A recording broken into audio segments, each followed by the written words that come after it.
What I'm about to show here is the way that you can get the running back wide open against certain types of plays that you'll find in, say, in a nickel wide and some of those other formations, a 2-4, maybe out of 3-2, all kinds of different formations where you have the blitzing linebackers, such as what I'm about to show here, that's going to allow the running back to get wide open. So, for example, as you look at your screen here, in the Overstorm Brave, you've got those two linebackers that are both blitzing.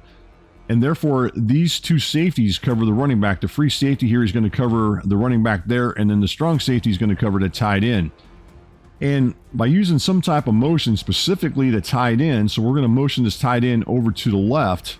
As you look at this, what's going to happen is we're actually going to see a switch between these two guys right here, these two safeties. Now, I've showed something like this similar in another formation that I showed, but where the running back was lined up to the outside. In this case, he's actually lined up into a slot, which is a little bit different from what I've shown in the previous videos that I've done here recently on the Madden Guys YouTube channel.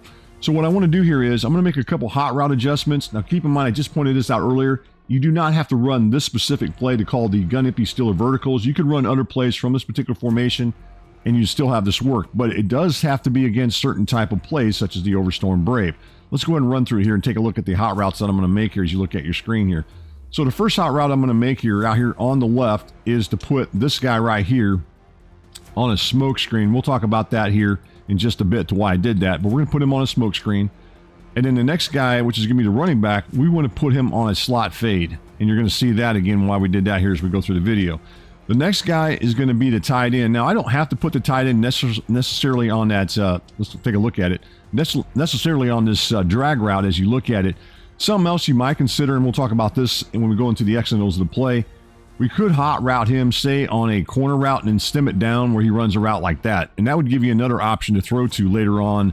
If you didn't want to throw to the running back, you could always throw to him. But I'm going to put him on a drag route just to give myself someone else to throw to, just in case he is covered for some odd reason. Maybe my opponent's able to take that away. And then maybe I didn't read the coverages right before the snap. But anyway, we're going to put him on a drag route, and then we're going to go ahead and run this play. So I'm going to go ahead and put him in motion. And I want you guys to watch as I do this.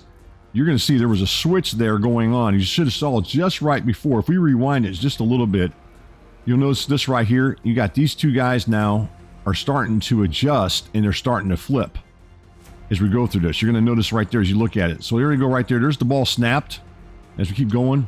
See right there how this guy right now comes down and covers the tight end, and then this guy over here is supposed to be covering the running back. You can clearly see that as I make this throw out here towards the running back, you can see how wide open he is over there as I had him on that slot fade. And once he makes that catch, he goes all the way in for a score.